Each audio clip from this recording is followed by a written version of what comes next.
Ah, what a great way to start off a video. Delicious. What is going on, everybody? Welcome back to the channel. Welcome to the Smash Bros. Upgraded Tournament. Got some results today, got the new matchup, and, you know, fun stuff. So, let's break it down real quick. If you haven't seen it, simple concept. Characters put into a tournament each day on the channel.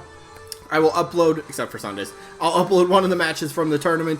How the matches work, I talk about the two characters, maybe go over a mini moveset pool, maybe some facts, maybe a personal story, in case anybody cares about that. Probably you don't, but it might just come out, right? So, but, yeah, and then you vote between one of the two characters, but voting is a part of the rules, so let me put up the rules on screen for you guys.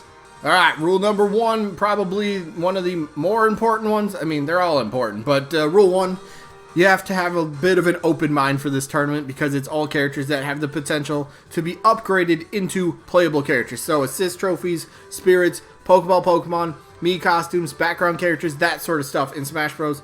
Could they be upgraded to playable characters? Alright, then that's pretty much the whole gist of this tournament. So, that is, yeah, that's the first rule. Rule number two. You only get one single vote per person. Let's keep it fair that way. Rule 3. How do you vote? Simple. Down in the comments. Type the name of the character you're voting for. If you do like both characters in the matchup, though, if you like both, you can vote for both. Totally fine. Just simply type the word both. Alright? Otherwise, double elimination tournament, meaning the character has to lose 2 times before being officially eliminated from the tournament. Then once we get to the results to determine a winner and loser of each individual match, if there happens to be a tie in the match, we're going to flip a coin on camera. It's the fairest way to break a tie. And then each matchup voting-wise only lasts for just 1 week. So when an episode gets uploaded, you have 7 days to get your votes in. If your vote comes in after that point, it just doesn't count because we've already moved on. That is it. So, yeah, to the rest of the video. Alright, hey, let's go over the results from last week. So, last week was our second match in the tournament, which happened to be Ashley from the Wario series, you know, the assist trophy, Mii costume Ashley, yeah, that one. Her opponent was Leon Kennedy from the Resident Evil series, and who ended up winning this one? It was definitely closer than yesterday's results, because Tails pretty much annihilated Ring Fit Trainer, but who won this one? Leon Kennedy actually won this one. 35 votes to 27, so 8 vote differential.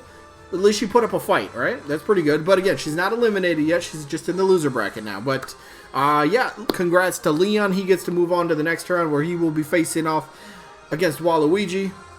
I wonder how I'm going to vote in that one. It's going to be a tough one. But, yeah, that's the result. So let's get to the matchup. What's the new matchup today? Matchup game number 8. Akira Howard from the Astral Chain game. Whew.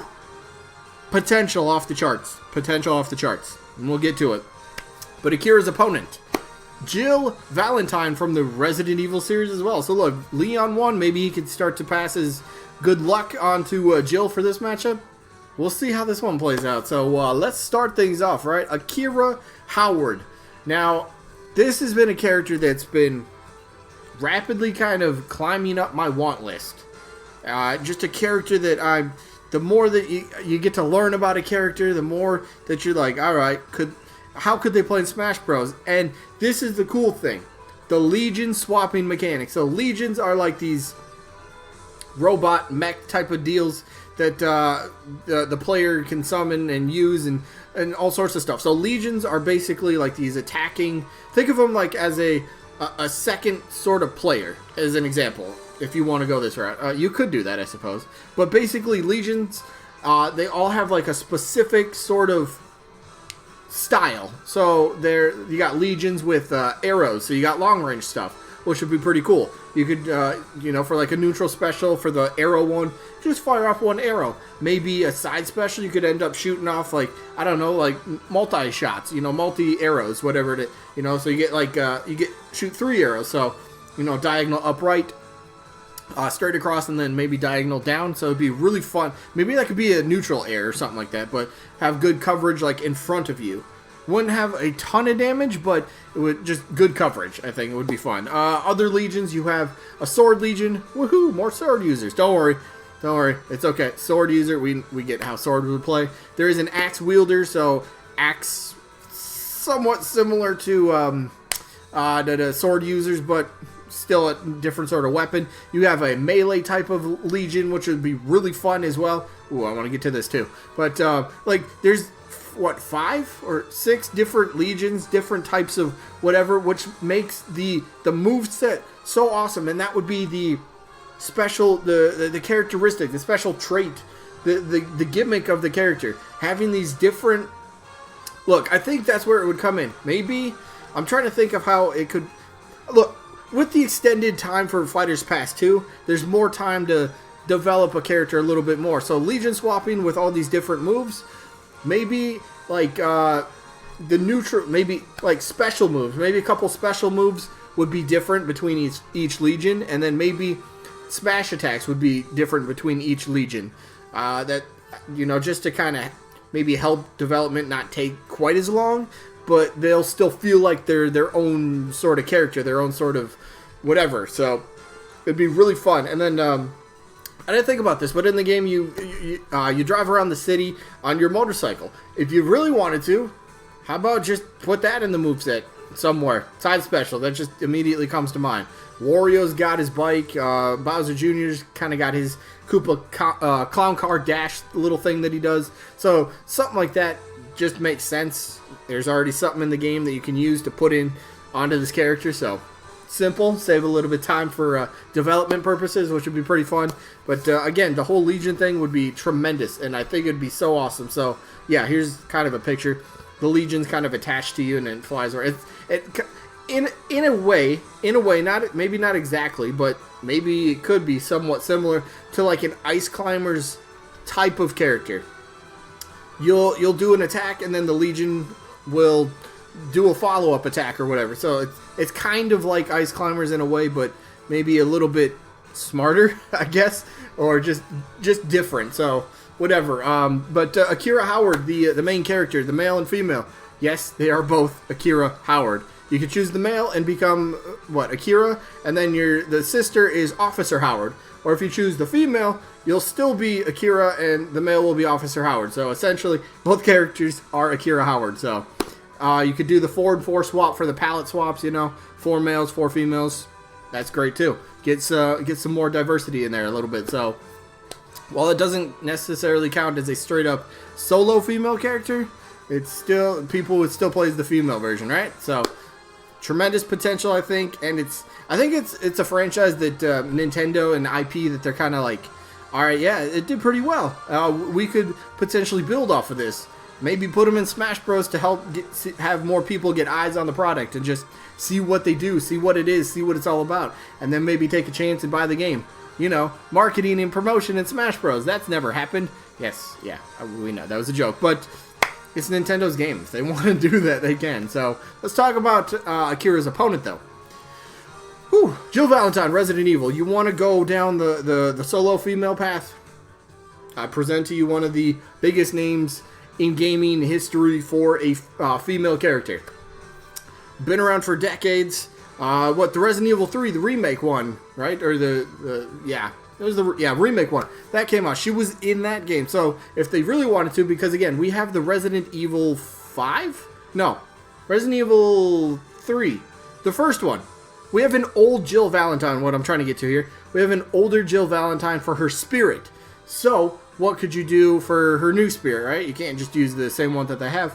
Fine, no big deal. Use her updated, the Resident Evil 3 remake. Use that character model for her, character model in the game, and for her spirit. Simple. And then you could do quite a few people, characters that are in the Resident Evil 3 remake. Put those as, the added-on spirits that come with your DLC character, which would be really fun. The Mii costumes would be awesome. Potentially getting your own Wesker or Nemesis or Leon or Chris or whoever. Barry Burton. Why not throw somebody else out there? But maybe like a zombie costume. It could be like a brawler, I suppose. That'd be kind of interesting, I suppose. But Resident Evil would have like the creepy sort of music. That's kind of something we don't really have either. And more music tracks and just get like a really cool, Raccoon City sort of themed stage. Maybe you do see in the background, you got some zombies walking around and, maybe they do just walk around. Maybe you could turn them into a stage hazard. right? They could actually come on stage and try to attack you. But then again, probably most people turn that off, which is fine. But the option would be there. It'd be kind of a cool little touch, right? Zombies coming out of everywhere and attacking. I don't know. I think that could work. So Jill, though, she's got a lot. Resident Evil, if you don't know, again, it's like a... Lately, it's more of an action game. It was a survival horror type of game. So in those games, you do have your realistic weapons like guns and stuff like that. So, yeah, that's going to be in the moveset. But Jill's very athletic and gymnastic-y. Gymnastic? That's not a word. She's, you know, gymnastics, you know, that sort of stuff. Flips, kicks, you know, cartwheels, stuff like that you could end up putting into her moveset. So, like, your dash attack could be running. She does, like, a quick little cartwheel or something like that. Doesn't Bayonetta do something like that for one of her attacks? I think. I don't play Bayonetta like ever, so I don't know about that. But you know, just a lot of stuff, feet and hands, and you know, just quick little gadgets that would be kind of fun from the Resident Evil universe that you could throw in there. So there's definitely potential for. And then herbs. I always bring that up with Leon. Got to bring it up with Jill. Herbs are what heals you in Resident Evil, and that's kind of always been in the games. Put it in the moveset. Put it in the moveset, just make them feel a little bit more Resident Evil-y. Evil-y? Yeah. So, let me know who you guys are voting for. For me, though, if Resident Evil gets a rep, I've always told you, Leon's my number 1, Nemesis is 2, then Chris, then Wesker, then probably Jill. I've never was really too attached to Jill, but I still wouldn't argue if she gets in. I completely, I would, no arguments if somebody said she deserves her spot in Smash. I agree. But in this case, it's about voting, and Akira Howard's getting my vote for this one. This character's just kind of like really got my attention, and just, I don't know. I just really like the character moveset potential. So, Akira's got my vote. Let me know who you guys are voting for down in the comments. Akira, Jill, or both. All are good options. Anyway, sneak peek for tomorrow. The results for tomorrow is going to be from the matchup of Black Knight from the Fire Emblem series, and his opponent, Dixie Kong, from the Donkey Kong series. So that's the results. And then the new matchup for tomorrow. Ooh. Our first ARMS rep. We'll see how this one plays out. Min from ARMS. We know we're getting an ARMS rep, but we don't know who yet. We'll see how that plays out. But Min is taking on another kind of personal favorite of mine. Samurai Goro from the F-Zero series. I got some stuff to say about Samurai Goro, but that's tomorrow. Today's wrapping up. I hope you guys enjoyed. Hopefully catch you on the next one. Peace out, everybody.